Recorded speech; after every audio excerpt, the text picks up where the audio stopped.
Never miss the latest Game Tea. Check us out on social media. You can find us on Facebook at The Game Tea Podcast, and you can find us on Twitter at Game Tea Podcast X. We post memes, gaming news, retweet friends of the pod, and of course, let you know when new episodes are available for your sippin' pleasure. Links are all available in the description of this episode, so check them out after the show, and thank you so much for listening to the Game Tea Podcast.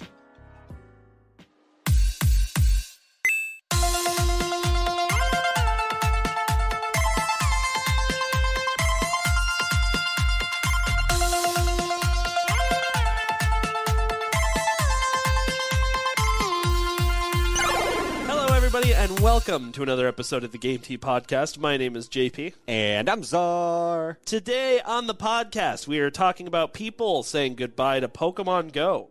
E3's last leg just gave out. And a rant view of Resident Evil 4 by a veteran player. Hey, that's me. That's you. That's not me, I'll tell you that.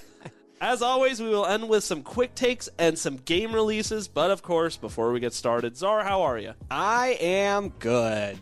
And how are you? We took 2 weeks off because you were a little sick. A little sick? I think I had COVID again. Yeah, that's why I kicked you out last week, too. Yeah, I have never seen you so quick to be like, hey, let's not record today. No, I don't want to deal with COVID. No, dude. Nope.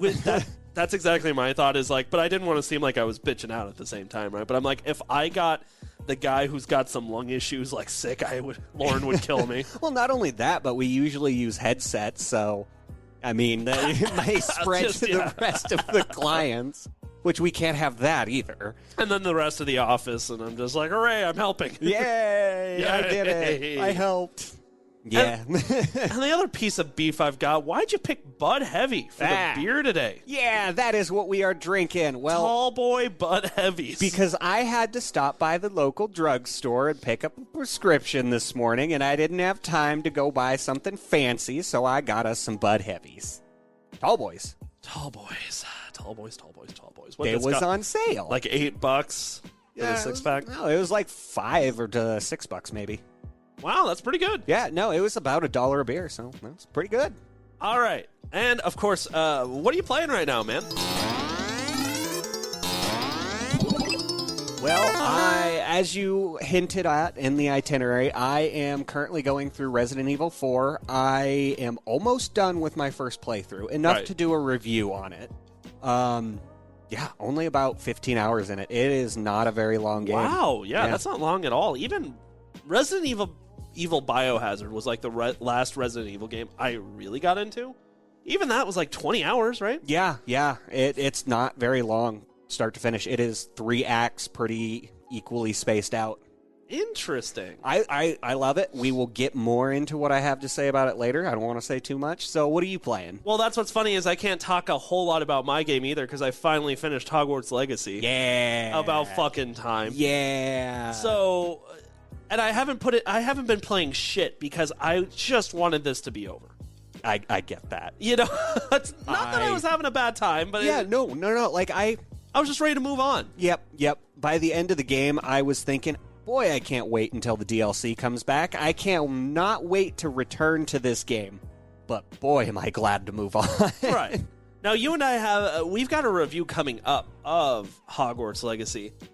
But I'll talk about something that you are unable to talk on, which is the special PS5 mission. Do you remember hearing about that with the mannequins? Yes, we will be getting that this December. Xbox. Okay, you are getting it. At least Xbox and PC will be getting that mission in December.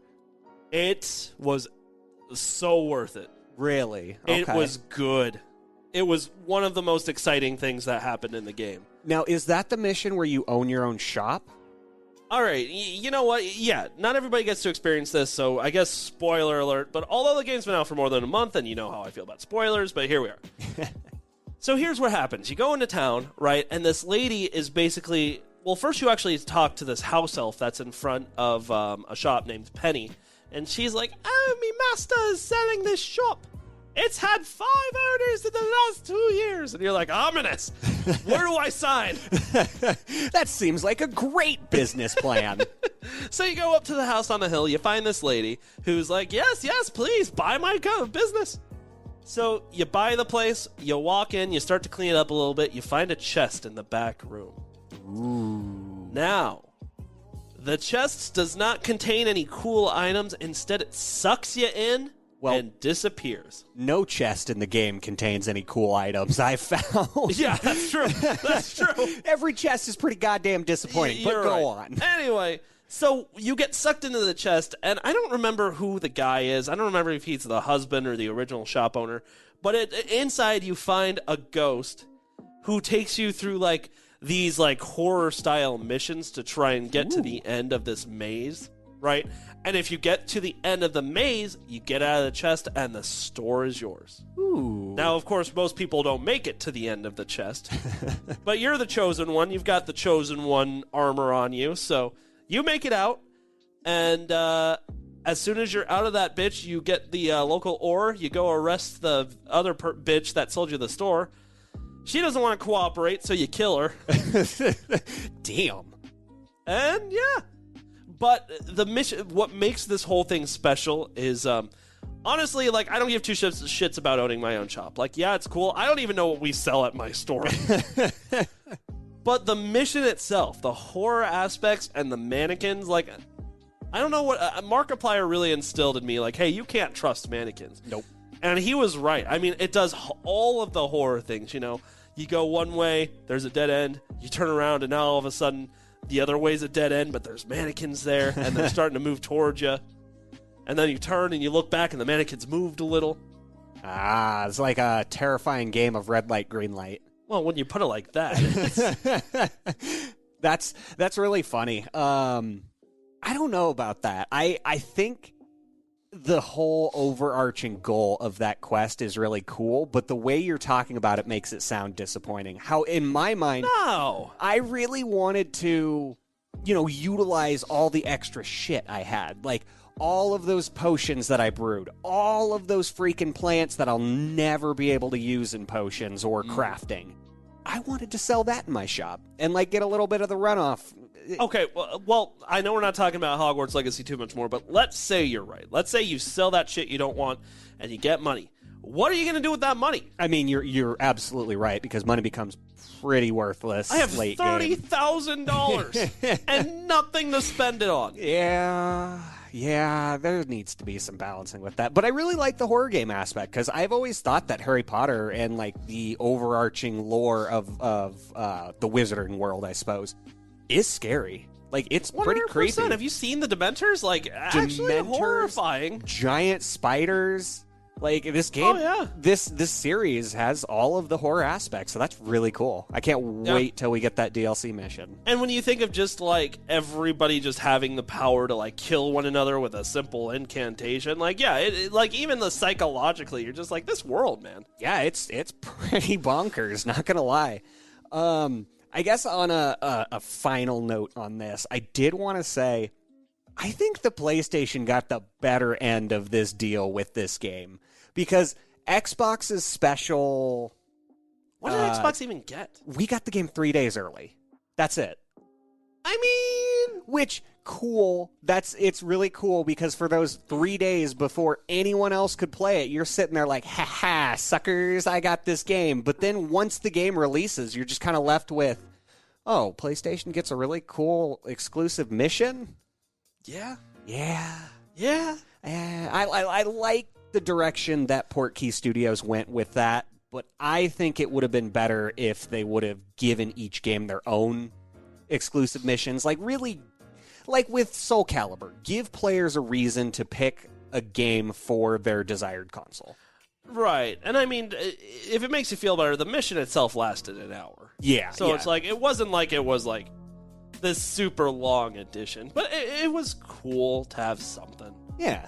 For a game I was gonna buy anyway. That's always nice. All right, should we move on? All righty. Shall we move on to this first article, which I believe is mine? Yep, belongs to you, because I have not played Pokemon Go in a long time. And I actually texted you this article this morning, because it has been popping up all over my timeline. And I didn't hear about it at all, so... So this first article is coming to us from Forbes and is entitled Pokemon Go Players Ready Mass Boycott Over Remote Raid Pass Hike. remote raid pass price hike, I should say. Okay. And this is written by Paul Tassi. Man, we have a lot of stuff from Paul Tassi. Do we? Well, it seems week to week we've said that name before. He works for Forbes. Do we really get a lot of articles from Forbes? Surprisingly. Interesting. All right, so this is another one of those articles that is a little bit touchy. Depending on who you ask. I don't care about this at all. Depending on who you ask. I mean, it's not great no matter how you slice it for the players, but the main focus of this article is the fact that Niantic is now boosting remote raid pass prices by almost 200%. Okay. They are moving the initial 100 coins per individual raid pass to, I think it's 195 coins, and then the 3-pack remote raid pass is going from 300 coins to 525 coins. All right, so there's 2 questions right off the bat I want you to answer for people who have been out of the game for a while like myself. Number 1, what is a remote raid pass? What does it do? And number 2, what's the conversion rate of these coins to a real dollar? Okay, so a remote raid pass starting off is... There are raids in Pokemon Go where you fight a boss Pokemon. You and several players will compete in a gym battle, and it's like 1 versus 100. And jog my memory, the raids happen at the Pokemon gym locations, correct, right? Where you can fight for Valor, Mystic, or Instinct. That was the... Yeah, that's the third. Gross. Ugh. But, yes, and so that Pokemon battle takes place. It's only available for a limited time throughout the day, like 1 hour, and you either have to go to that gym to fight the Pokemon or use a remote raid pass and be granted access to fight it. Fascinating. Yes. And the conversion rate from Pokemon coins to real dollars is, I think it's 1-to-1. That's what I thought. Okay, so basically it's going from being $1 to... They say $1.95, but it's $1.95. I'm going to say $2. Yeah, it's essentially $2. Okay, so prior to COVID-19, there were raid passes, right? Now, to get these super Pokemon, these super awesome, usually a legendary, but not always Pokemon, you needed to use a raid pass, which you got one of those a day, right? Yes, you would get one by spinning a gym, and then you could purchase more from the shop. And until COVID hit, since this is a game meant to get you outside, you would have to go to the gym. Once COVID hit, right, social like any distancing. Other Pokemon. Yeah, of course. So then you could fight the raid from your basement, your bed, anywhere. Only as long as it was within a local area. Unless you got invited by one of your friends, then you could raid worldwide. Interesting. Yes. Okay. And now these remote raids have been a thing since COVID started, and there has been several moments since COVID where Niantic has thought about getting rid of remote raid passes. But the same thing happened, though, right? Where they got a lot of backlash from the fans of the game. Yes. Fans were outraged. This is not the first time we have heard a boycott being called for Pokemon Go. It seems like every other month they're calling for a boycott of Pokemon Go. And does Niantic usually capitulate to the demands of the people? Sometimes. There have been instances in the past where the fans have made enough waves for Niantic to pull back on the reins a little bit. Right. Usually, and that was the most notable I can think of was the Pokestop distance, because with COVID, you didn't have to go up and stand right next to the Pokestop to spin it. Yeah. You could be maybe 30 to 40 yards away and spin it. Once COVID started dwindling down, they shortened the distance of the Pokestops, so you had to go up and spin them closer. Okay. The fans were outraged and called for a boycott. Niantic actually listened to them and kept the distance of Pokestop spinning at the same as it was. Interesting. Okay, so the fans really do have a little bit of power to change something if they... They do. And Niantic has seemed to listen with half heartfelt ears. Right. But not fully.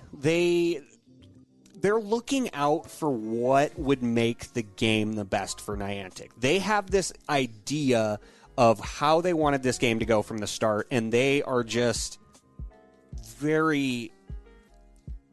They don't want to go back, or they want to go back to how this game was. Get players outside, get back people to 2016. moving. Yeah, back to 2016. What they don't realize is that this game has evolved, and the player base has evolved with it over time. This game doesn't need to have a singular purpose of making you go outside. Right. This game has introduced a plethora of ways to play it, and now that they see that, well, we want to kind of get rid of the remote raid passes, we can't exactly phase them out because the fans will be outraged. Yeah. Let's cause people to pay more for them. See if they like that. And it's really funny because within the article, when I was reading it earlier, I found this quote that whoever is in charge at Niantic said, right? When they were trying to get the remote passes, right, they jumped it up 200% in one move. Or not two, is it 2 or 100? It'd be 200%. Okay, because it's going from $1 to $2, right? Yeah.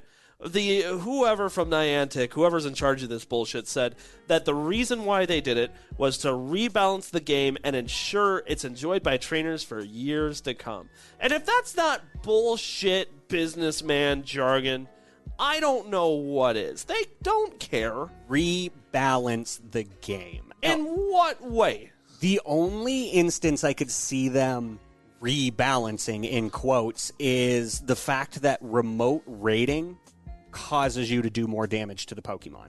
So if you are raiding at the gym, you will be doing less damage than somebody raiding at home. Really? Yes, and that was because of COVID as well, because they wanted to really encourage people to not get close to each other. And so if you're raiding at home, you do more damage. To not get close to each other, but still play the game. And Yes. now it's get close and play the game again.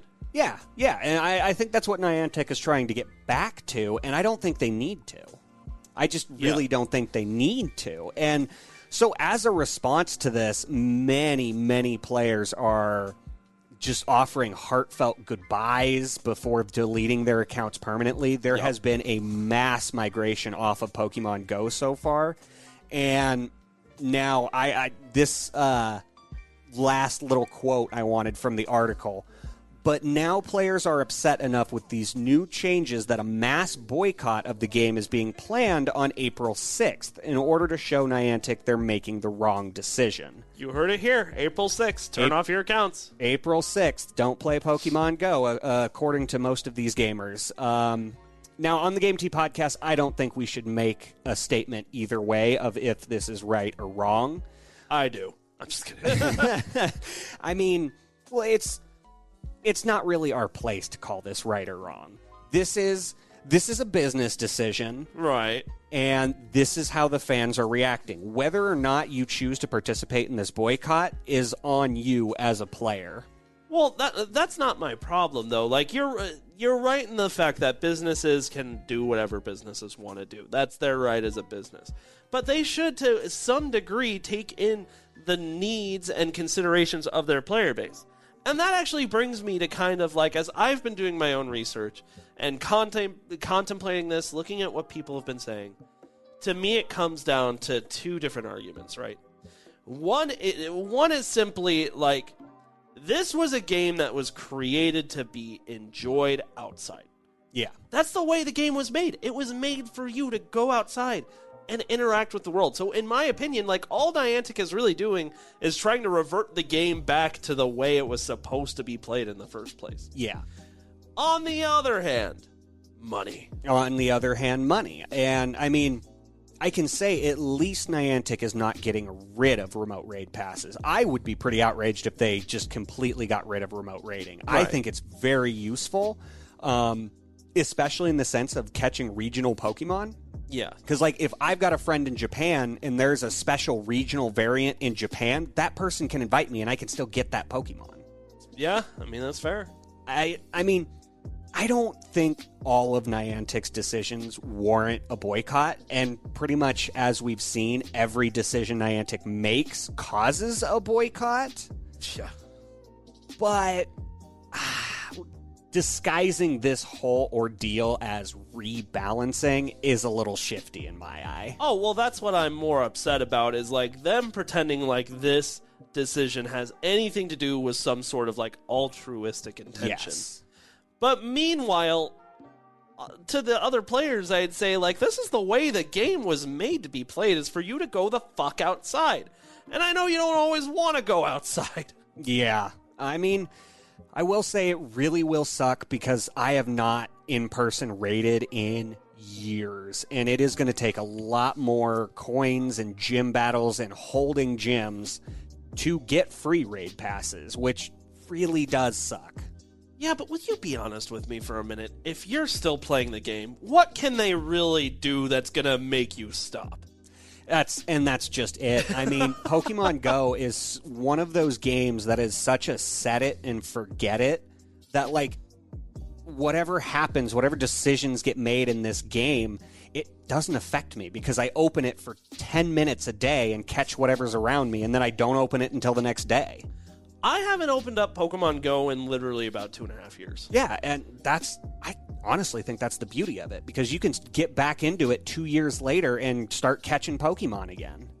I don't know, man. They're on Gen 5 or 6 now. Aren't they higher? They're 7, 8? They're in Alolan. They're in Galar. We have ancient Hisuian Pokemon. Yeah, we got a... Fuck, man. I'm working on trying to evolve my Ursaring into an ancient Hisuian Ursaring. Oh, I hate it so much. Yeah, but all the hours I've put into Pokemon in general, man. There are, yeah. So fucking much. I would like to see a breakdown of my entire lifetime campaign across every Pokemon game, from Hey You Pikachu to like Pokemon Sword and Shield. Hey You Pikachu. I want to know how much of my life I have spent on these stupid little sprites. Well, I mean, in Pokemon Pearl, the DS version alone, not the Switch version, the DS version, 450 hours right there. Yeah. Oh, yeah. So many hours. Just so many hours, man. All right, you ready to move on? That is all I have from Niantic. Just watch out for April 6th. We'll see what happens. We will. All right, up next, E3 2023 canceled, gaming's biggest trade event and bastion of internet memes is no longer. This article is coming to us from Tom Akers, so thank you very much, Tom. Just a little bit from the article. Once the obvious home for the industry's biggest players to make major annual announcement, the show has been heavily disrupted since the COVID pandemic and usurped by other initiatives. The likes of Nintendo, Sony, and Microsoft have become used to hosting their own live streams instead, showing off their new games throughout the year, rather than coalescing? Yes. Thank you. You're welcome. Around a marquee event. Who is this bougie-ass writer using all of these words to talk about E3? That's unnecessary. All right, so the writing had seemed to be on the wall for some months, though, with PlayStation maker Sony, Nintendo, and Assassin's Creed developer Ubisoft, among the other companies, have said that they wouldn't be going. But this year was supposed to be E3's grand comeback, with a multi-day in-person conference in LA scheduled for June for the first time since 2019. All right, so let me give you a timeline of events here.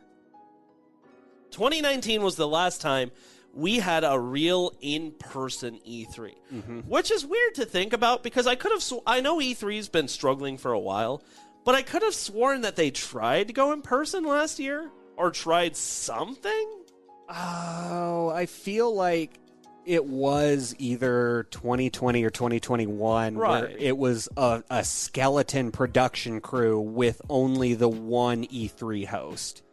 But I can't remember if that was last year or 2 years ago. I can't either, but the point is we haven't had a real E3 in 3 years. Nope.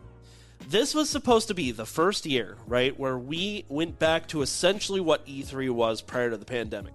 Multiple days, live, in person, I think taking place in LA. These usually happen in California, somewhere along the line. Somewhere in that avenue. And it's fallen apart. I mean, the big nail in the coffin was, of course, PlayStation, Sony, PlayStation and Sony, and then Nintendo, and then Ubisoft decided to drop out of the showcase. Now, it's hard to say if that is for sure why they decided to cancel E3. But it's hard not to see the writing is on the wall there, right? Like, the 3 of them pieced out of there, and then all of a sudden they're like, hey, we can't. Yeah, no, well, this show has always been run by the big 3. Like, Right. It's a 3-day event because you have Xbox one day, PlayStation one day, and Nintendo the last day. Right, and in the meantime, you have all these smaller booths with, like, indies or tech demos or something else going on to catch the gamer's interest and the gamer's eye, right? Like, that's how it's always been. Absolutely. But, right, like, this grand comeback of E3 has been interrupted by the fact that we just don't have these big 3, like, doing these in-person events anymore, right? Because why would they share the spotlight with the other 2, right? Or anybody else for that matter, when they can create their own showcase that's online, that's more accessible, that goes to more people's homes, and that caters directly to the biggest fans of their franchise. Yep, and they don't have to wait once a year to showcase what they're doing. They can put on these mini showcases throughout the year. Right. And keep things topical. So it just leads me to ask this question, whenever we look at events like E3 kind of being snuffed out, COVID is still the number one thing that's referenced as to why it's failing. Rightfully so, right? COVID fucked up everything. Yeah, and I mean, COVID is still around. Like, if you go in and get any health checkup, all of the medical staff are still wearing masks, and they require you to wear a mask in the clinics, too. Which is so funny to think. Like, we've been doing this for 3 years. Yeah, no, and it hasn't ended. 3 fucking years of this shit. And we just kind of got used to it. It's still, it's not that it went away. We just got used to it. It's around. The point I'm trying to make is, I just don't think you could use COVID as an excuse much longer. No. If that makes sense. And I don't think you could even use COVID prevented E3 from happening this year. Right. Maybe even last year in 2022, because, like, a lot of the restrictions opened up, and E3 probably could have happened if the other big 3 would have showed up. Well, right. And that's kind of the point that I'm making is COVID still around? Yes. Is it still a problem? Yes. Do people give a shit anymore? No, not really. Yeah. Enough people are vaccinated. Most of us have at least had it or something by now. We've been vaccinated, blah, blah, blah, blah, blah, blah, blah. We've been through the song and dance. Real life events are opening back up, and they have been for a while. Yeah. Since basically the beginning of 2022. Like, we've been going back to stores, going back to work, all of this shit. Well, I've been to like 3 concerts. Yeah, that's what I'm fucking saying. Yeah. So I just don't think this is as much about COVID anymore as it is, like, the big 3 deciding, like, hey, we don't have to share the spotlight. We can cater directly to the biggest fans of our consoles. Why would we go to this event? Why would we continue to spend resources and time for something where we just don't get a lot of payoff? And clearly, those questions mattered. It's just, no, don't get me wrong. It fucking sucks. Yeah, no, this does suck. This is really going to be a bummer not seeing E3 this year. I mean, do you remember staying up late to watch E3? Watching your favorite console showcase? Yep. Seeing... oh, I do. Magical. I would run up the clock to the last minute going to work or school just because I wanted to check out every single showcase. And here's my argument against the personal showcase thing. Let's use Nintendo because they've been my punching bag for a while now. Nintendo Directs. There is no doubt that Nintendo Directs are successful. In fact, I'd argue that out of the big 3, their showcases are usually the most successful. They're well organized. They're fun. I love them. But when you had showcases like E3, Nintendo knew that they had to bring their biggest, right? They knew they had to come to the stage with shit that would grab people's attentions because they were competing with Xbox and PlayStation. That's where you'd get your biggest Zelda announcements, your biggest Mario announcements, whatever the fuck it is, the biggest Nintendo stuff. And now, because they have their Nintendo Directs, they can get away with showing 8 farming simulators in one 30-minute showcase. Yeah, that is the problem that has arisen from all of these online showcases is tapering expectations. Right. You never know what you're going to get when you jump in unless you like sign on to Twitter next day and you see like all these big leaks from 100%. the Nintendo Direct. And then like next day you can already determine if you want to watch that Direct or not. And there was just also something about the community that it inspired too, right? Like where it's not about what console you like, it's not about it's just about gamers just enjoying games and the announcements. There's maybe we're being fogies, but I feel like there's genuinely something that sucks about this E3 getting canceled. No, I'm right there with you. You know? I'm pretty bummed about it. I wish that even though all the big hitters had these showcases, they would still show up and party in the middle of June. Right. I totally agree. Now, it sucks the way that the big three have been operating, right? But you might have noticed that when I was talking about the people who omitted showcases from the show, I didn't bring up Xbox. And that leads me to 4 big questions of what the fuck is E3 doing? Because they could salvage this if they got a little creative about it. Number 1, why didn't Xbox step in? Like, did they not see the opportunity here? Hey, we've got a multi-day gaming event that every gamer loves, and PlayStation and Nintendo aren't going to be there. They could fill up all 3 of those days. That's the question, is could they have? I bet they could. I mean, I bet Xbox could pull out everything. Everything from Game Pass. They could dip into the PC stuff. I don't know why they wouldn't. They could have made E3 a completely just Xbox showcase. Yeah, and I think that would be perfect because when I look at all of the online showcases that all of these individual companies put on, Xbox is the weakest. Oh, I totally agree. They have, I like to call it thwocks because it's thwocks. What does that mean? This week on Xbox. Oh, God. That's literally what it says on the home screen. Yep, no, you're right. You're right. It took me a second. Fox. TW. But why not have them step in? They could have. They could. Simply because I don't think they've got the amount of content. Maybe. But I think they could have supplemented well. They've got enough to at least get up there maybe an hour for, let's say E3 what? Usually lasts 3 days? Yeah. An hour a day, get up there and do something. One day can be like Game Pass, just talking about what the plan is with Game Pass. One could be games, and one could be hardware, talking about what we have to look forward to. It wouldn't even need to necessarily be exclusive just to Xbox, because Xbox has bought so many studios. You remember us talking about all those studios they bought?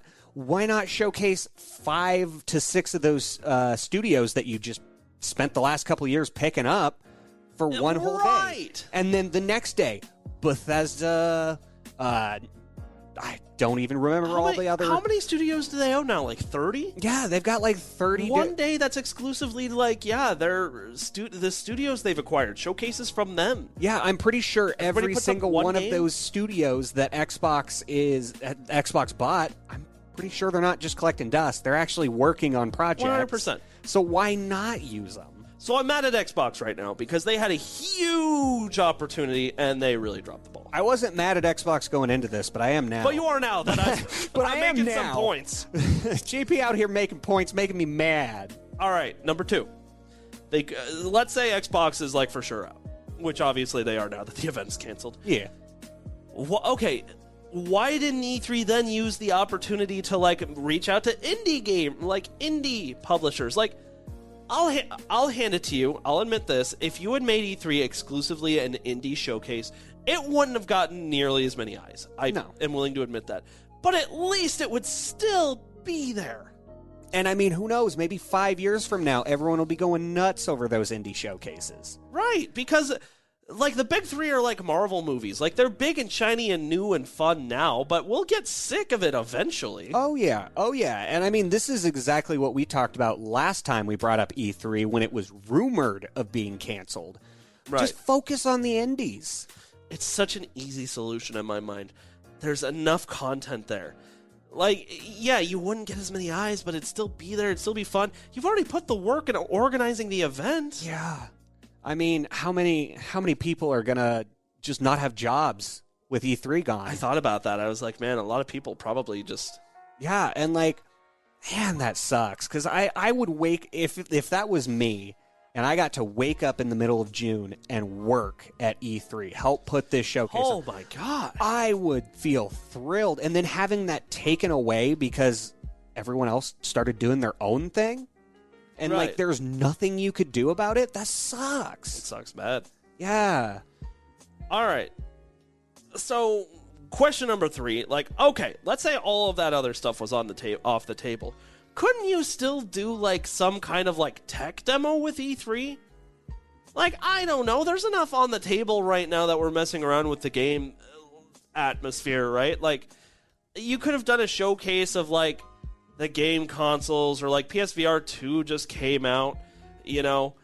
There's new virtual reality headsets that are around the corner. Oculus just released a $1,500 headset, which I don't know if you know is fucking stellar. Yeah. Actually. I don't think they could do the like PSVR because that'd be PlayStation, but certainly the Oculus. I'm just saying, like, I admit I'm scratching the bottom of the barrel here, but I'm saying, like, if they tried hard enough, there'd be, like, ways to salvage this. Oh, well, I mean, it is the Electronic Entertainment Expo. That includes tech. That absolutely includes tech. 100%. In fact, it was more of that than it was gaming for the longest time. Yeah, you would see new controllers. You would see new PC hardware. You would just see all the new tech, new games. It was great. You could just do that. Like, if you just made it a PC event, like, yeah, gamer, like, here's a cool idea. Like, everybody, like a gun show, except less gay. I'm just kidding. Fuck, what if they instead called on Steam? Like, what if Steam ran the show? Oh. Like, because you saying they just do a PC showcase. We got number 4 right there. Steam is like the number 4 big company that produces video games and kicks out video games to the community. Right, and it's not like they have a showcase or anything. Yeah, they don't have a showcase, and they have literally every game on their platform. Hell, Get them to show up. They've got their own fucking handheld on the market right now. Yeah, Like, they have their own exclusives. E3, hit up Steam. What are you doing? what are you doing? All right, so here's the big question that's on everybody's mind, and nobody has said anything. It's just been implied, so it's all speculation. Do we think they're even going to try anymore? Do we think they're going to really try next year to bring E3 back? Or have we officially seen the end of E3? It's hard to believe that they're going to bring it back next year. It really is. I mean, if it's done and canceled this year, and like we saw last year, the big 3 didn't even want to go to E3, so it didn't happen. Right. That's not going to stop. Next year, all of a sudden, Xbox, PlayStation, and Nintendo aren't going to just wake up and be like, hey, let's go to E3. Yeah, because they don't have a reason to. It's not No. a smart business move for them to do that. There is nothing. E3 can no longer offer anything for the big 3. No.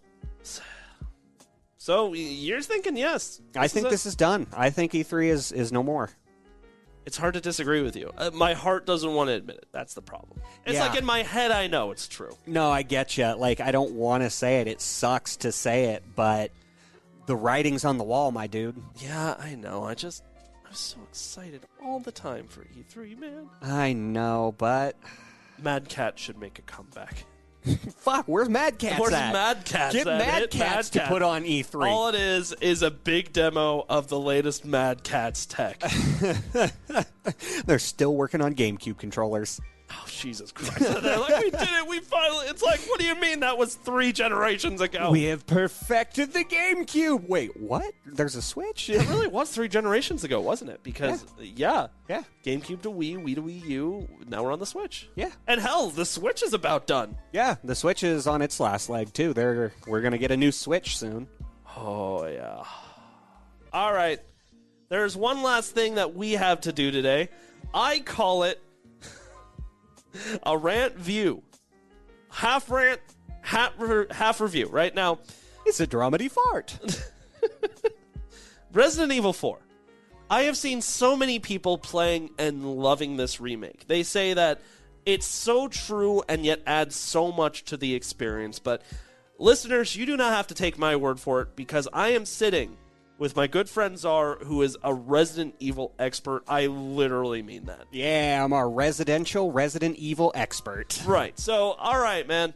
You just wanted a little while to talk about Resident Evil 4. I'm giving it to you. I don't even know where this conversation's supposed to go, but here you are. The mic is yours. All right. So, since this is a remake, I'm not going to give this the full, flushed-out review treatment, but this is a very phenomenal game. If you remember what I said at the beginning of this episode, this game kicks ass. I loved it. So, I have broken this down into a very simple pros and cons. Okay, I like a good pros and cons list. Let's see what you got. All right, so we have a lot more good than we do bad here. First off, in the pros, we got updated visuals.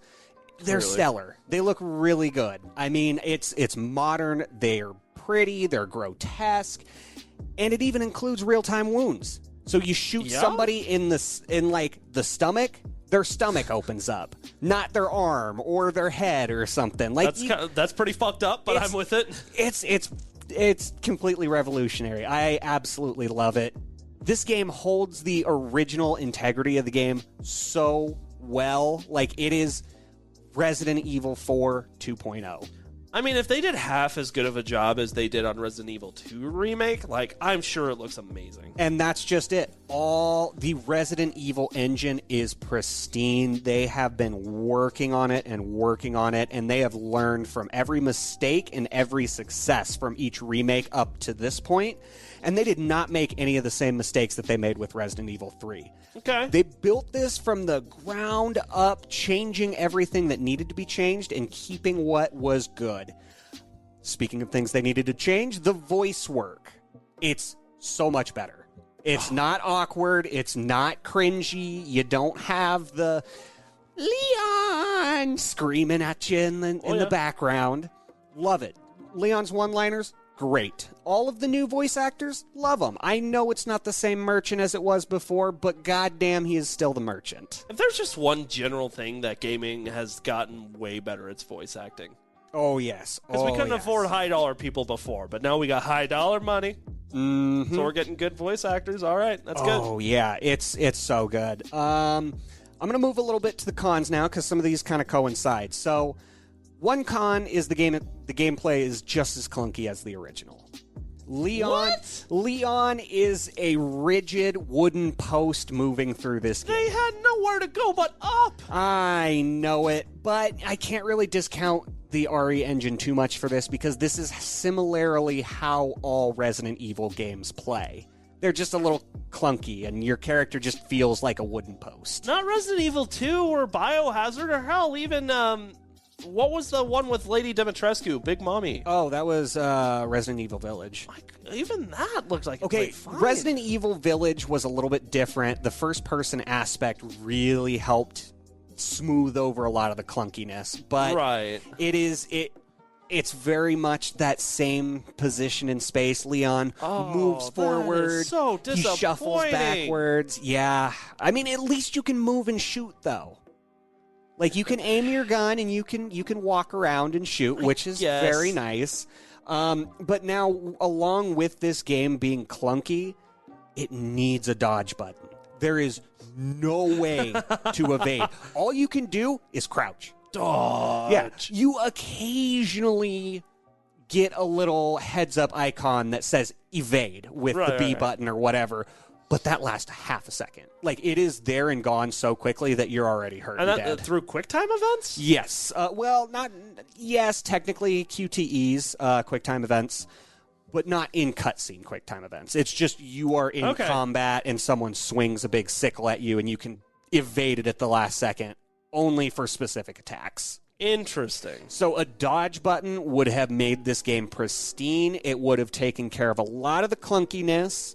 And Leon doesn't move very fast, so it would have been essential. He really doesn't. No, he shuffles. He's in great shape. You think he'd put a little pep in his step. He shuffles at such a hearty jaunt in this game. It is frustrating.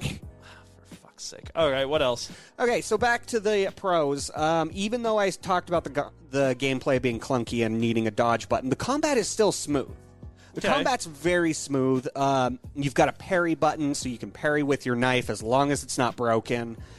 You can move and shoot, and all of the landscapes feel tight enough to give you a little claustrophobia, but enough room that you don't just get cornered every time. Okay.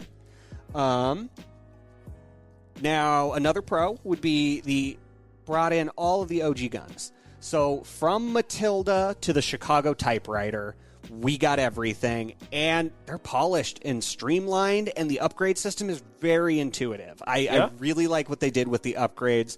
The one thing I didn't like about the guns as opposed to the first game, when you would upgrade your gun, it would reflect that. Like if you put an extended magazine on your pistol, your clip would be bigger.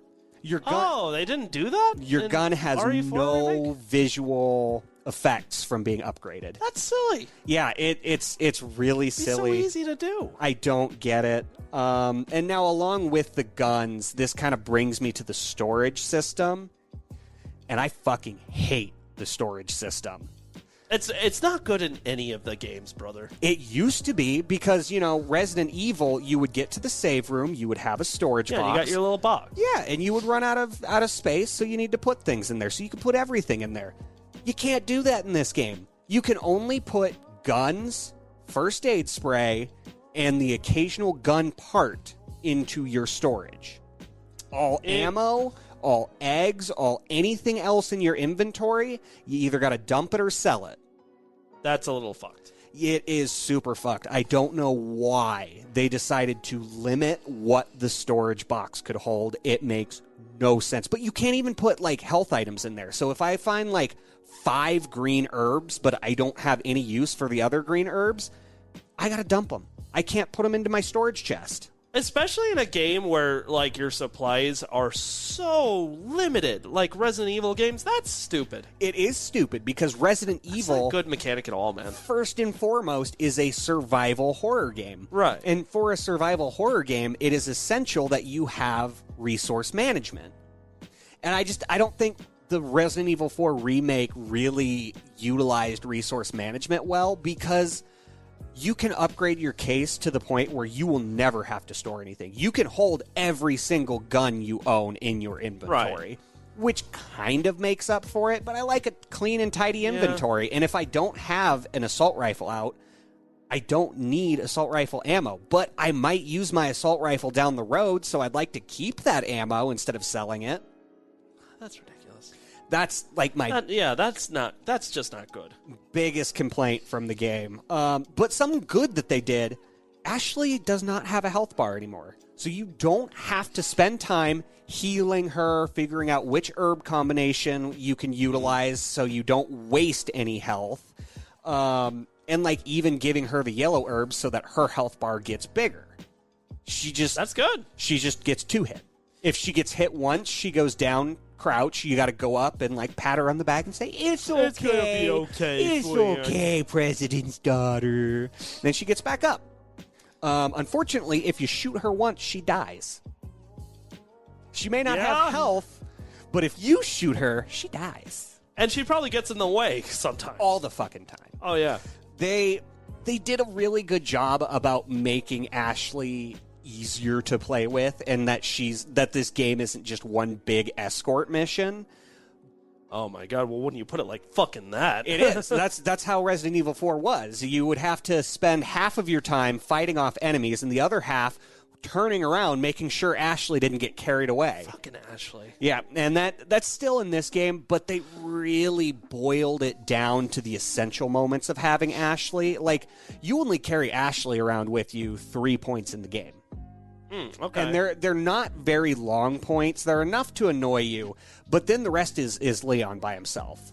Okay. Which is good. So I like the fact that they took Ashley's health bar away because I'd rather not waste my resources on her.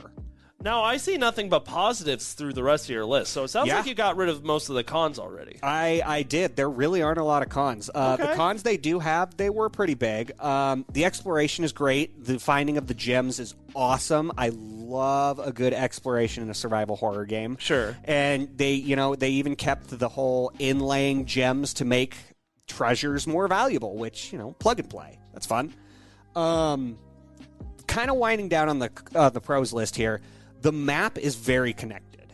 Yeah. I really like what they did with the layout, because before the map felt very scattered, and it was just kind of like, we're going over here.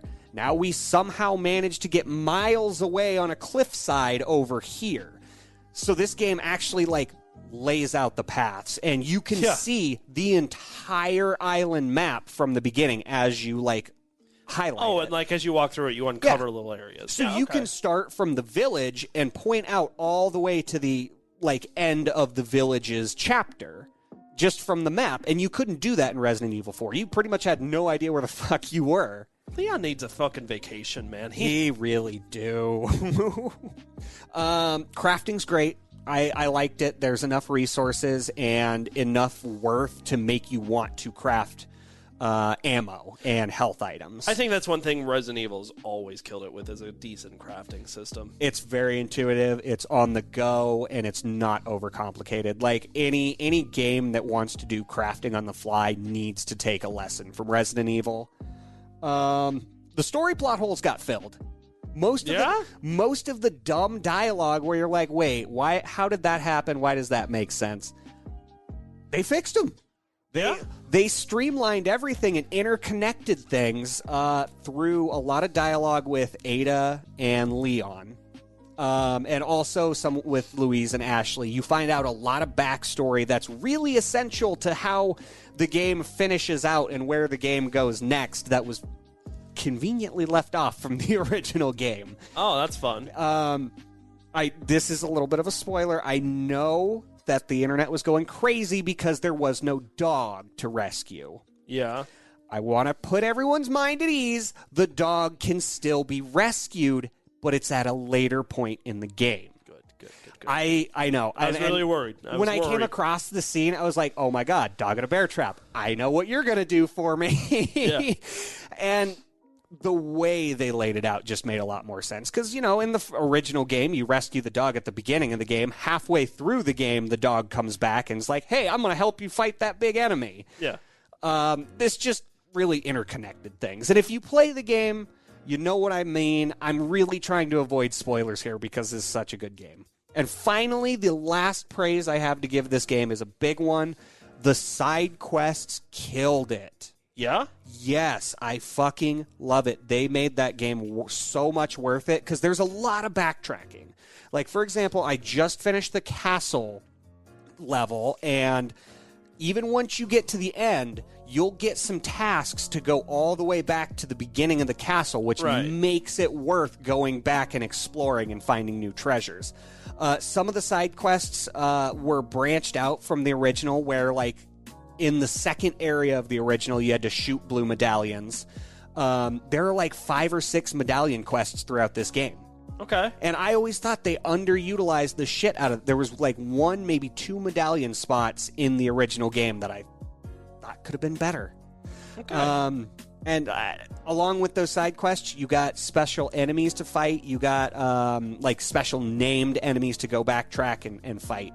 I thought it added a lot. It gives a lot of replay to the game. And like I said, I am just beating it for my first playthrough. I'm going to go back at least 2 more times to get all the secrets and all the good stuff. Finally, still don't shoot the water.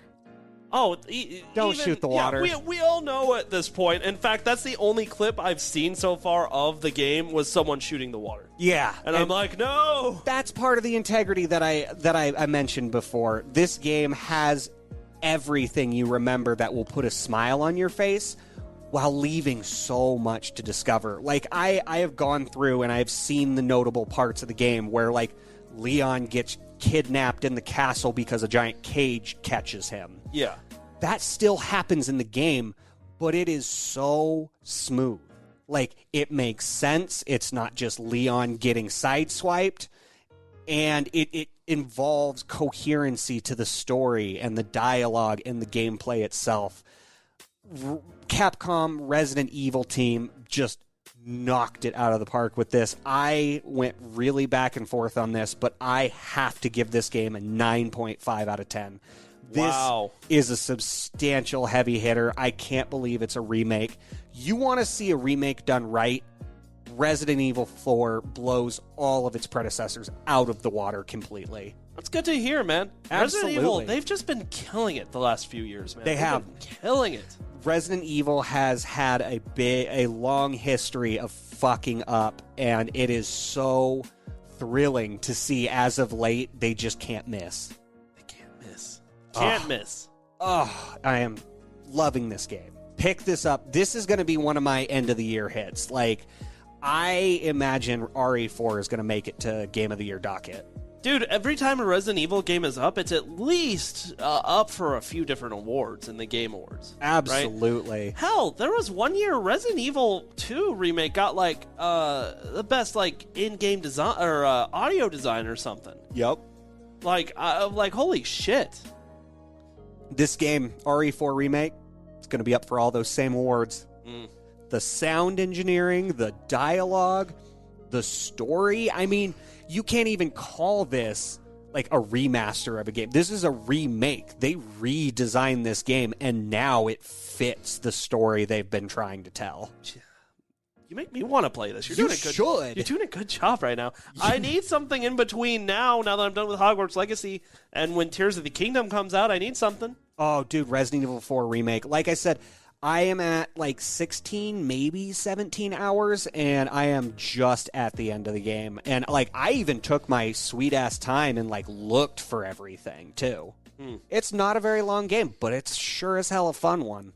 That's fair, and that's how a lot of games are doing it now. You know, it's just like, and I don't know, like if you take a game like Hogwarts Legacy, which I just got done playing, at like the 30-hour mark, you're starting to get sick of it anyway. You know, so it's like, it's important for games nowadays that they figure out how to not overstay their welcome. So exactly. Absolutely. All right, is there any last-second comments you would like to put through before we move on to the quick takes? Play Resident Evil 4. I cannot encourage enough people to play this game if you are a long-standing fan of the series or if you have no idea what Resident Evil 4 is about.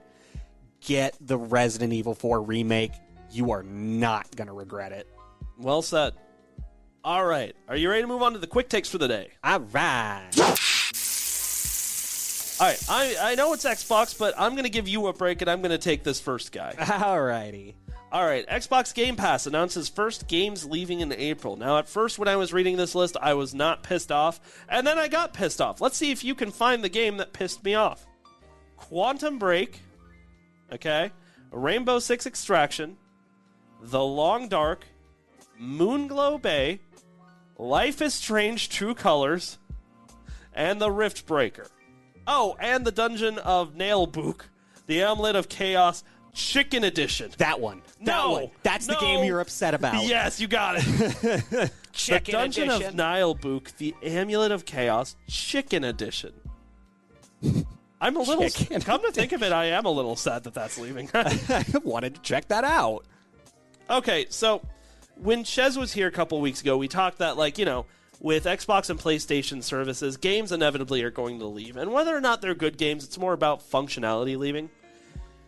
Life is Strange True Colors was not there that long. I just don't know why they're getting rid of it already. Yeah, that is really weird because I remember, man, was it January or December? They were really hyping it up. Like, Xbox Game Pass just got Life is Strange True Colors. You should check it out. And now they're dumping it? That doesn't make any sense. And what's really funny is I saw this and I was immediately like, no. But then I was like, all right, first of all, fucker, it's also on the PlayStation service. And second of all, fucker, you own a physical copy of this game. Why do you care? You don't even care about Xbox, man. Kind of do. I've got Game Pass. For PC. I also have an Xbox Series S, don't forget. At Christine's. True.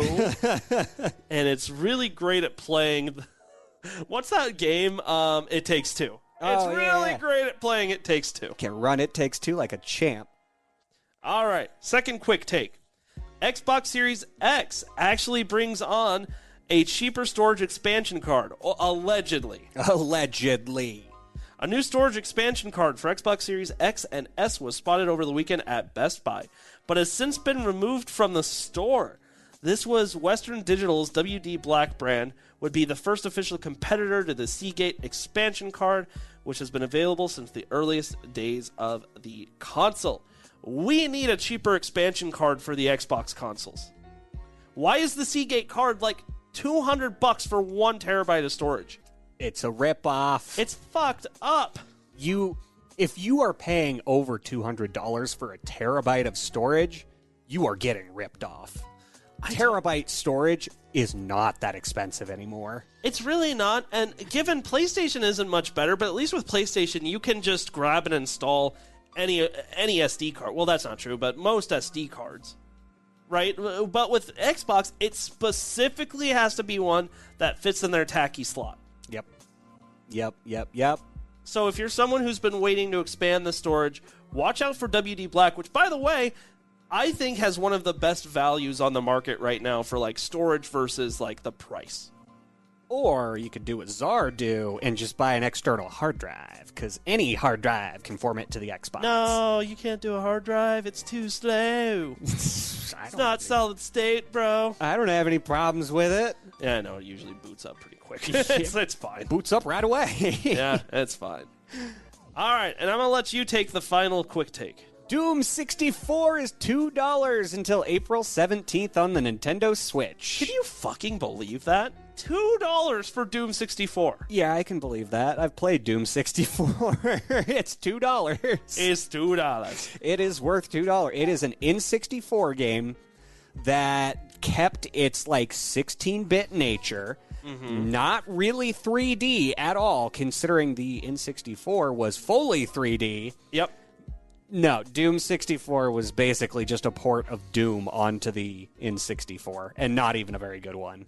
Well, yeah, but $2. But shit, it was only $2. But shit, it's $2. I thought you'd be more excited about this. Yeah, I mean, I do have Doom 64 on my Switch. I swear I bought it for like $3. yeah, same. I don't think I paid any more than $2 I picked it up. Okay. If you're one of the 8 people who have been like, I would love to play Doom 64 on my Nintendo Switch, I just can't justify $10. You don't have to until April 17th. Until April 17th. At which case, honest to God, the next sale will probably start. But yeah, I don't imagine Doom 64 is going to be very costly ever. Yeah, probably not. All right. We're done. We're done. We've got everything done. We've got the quick takes. All that's left is the game releases, which I will leave to you. All right. So, on April 5th, we have Movie House, the film studio tycoon for PC. Then, on the 6th, we have Curse of the Sea Rats for the Switch, PlayStation 5, PlayStation 4, Xbox Series, Xbox One, and PC. Everspace 2 is coming for the PC on April 6th as well. Moving away from that date, we got EA Sports PGA Tour 2023 for the PlayStation 5, Xbox Series, and PC on the 7th. On the 11th, we have 4 games. We have Process of Elimination for the PlayStation 4 and Switch, Rendezvous for the PC, Sherlock Holmes Awaken for the PlayStation 5, PlayStation 4, Xbox Series, Xbox One, and PC. And finally, our last game on April 11th is Tron Identity for the Nintendo Switch and PC. I have literally never seen a roster of upcoming game releases that I give less of a shit about. This is just, I don't see anything here that tickles my fancy, even a little. Yeah, no, there's not much here. If I had to pick one. New golf game, yeah. Okay. I really thought that was going to fall on deaf ears, but I'm glad you picked up on that. No, PGA Tour 2023. Okay, I'm going to admit it. Like, I'm not personally a huge fan of EA or sports games. Where was I going with this? Oh, yeah. Fuck EA. Oh, yeah. Oh, yeah. Fuck EA. Oh, yeah. No, my dad, I have been watching my dad play the PGA Tour, the Tiger Woods game, since we had the PS2. For a long time. So whenever he gets one of these games, I get excited just to watch him. Nice. But other than that, yeah, this roster, I'm not too crazy about. Yeah. Nothing here to really bring home. Well, we delivered the news. We delivered what was coming out. I think that's okay. And as anticipated, I'm feeling a little bloated from the Bud Heavy. Yeah, there's a lot of sandwich in that can. I feel like I need a fucking nap after drinking one of these. And the tall boys are not. Come on! Big ol' heavy bear. All right, man. I think that is it for this episode. So, to the audience at home, thank you so much for listening to another episode of the Game Tea Podcast. We'll see you in the next episode. You just got your Game Tea. Bye. A Herd at Sports Network production.